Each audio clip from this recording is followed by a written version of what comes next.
Често правим репродуктивни консултации извън София. Днес конкретно се насочваме към репродуктивния кабинет във Враца.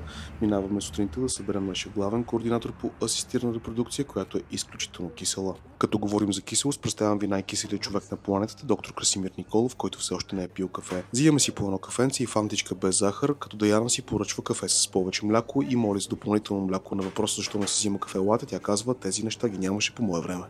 Сипваме с токтанов бензин и тръгваме по магистралата, като задължаваме абсолютно всички да слушат немски рап и тежък поп-фолк. Пристигаме в репродуктивния кабинет на фондация Искам Бебе в град Враца, във второ ДКЦ, където ни чакат хора, които имат репродуктивни проблеми и биха искали да се консултират с нас по отношение на тяхното репродуктивно здраве. Деня се пада 8 март, като по чудо и абсолютно всички дами са в много празнично настроение. Освен първични инфертилни двойки, при нас идват и други пациенти, които са забременели чрез асистирана репродукция при нас в София, но просто живеят в местността, идват да ни видят и с нашия преносим ехограф ние можем да измерим техните бебета на 2D, на 3D, да чуем сърдечна дейност и да си поговориме. Благодарение на репродуктивния кабинет на фондация Искам Бебе, стотици, ако не и хиляди двойки са успели да достигнат до нас и до други репродуктивни специалисти и благодарение на това са успели да забременеят след дълги години опити за бебе. Например, днес броя хора, който успяхме да консултираме, беше 35, по-точно 35 семейства, които искат да имат бебе.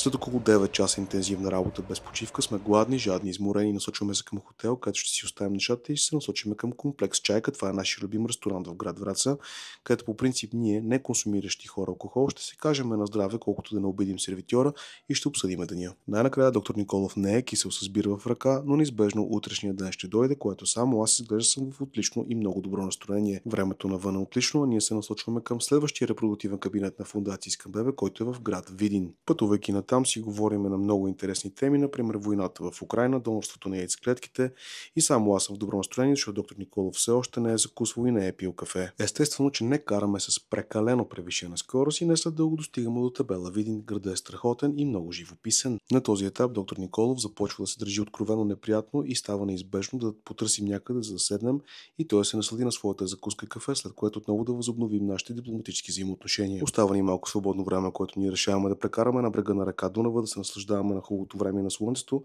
Днес след дълго се насочваме към кабинета по репродуктивно здраве на фондация Искам Бебе, където хората вече ни чакат. Някои от тези семейства, които търсят нашите услуги и нашата помощ, не могат да си имат дете повече от 20 години. Много от тях не са потърсили високо специализирана помощ поради страх, срам и други причини.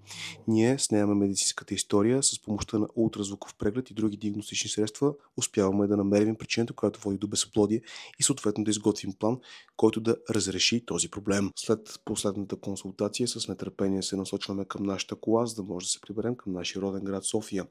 Днес е неделя, което означава, че утре е понеделник и работната седмица започва от начало, но това не ни тежи, защото ние си харесваме работата. Аз съм доктор Малинов и за мен беше удоволствие да споделим това пътуване. За повече ни последвайте.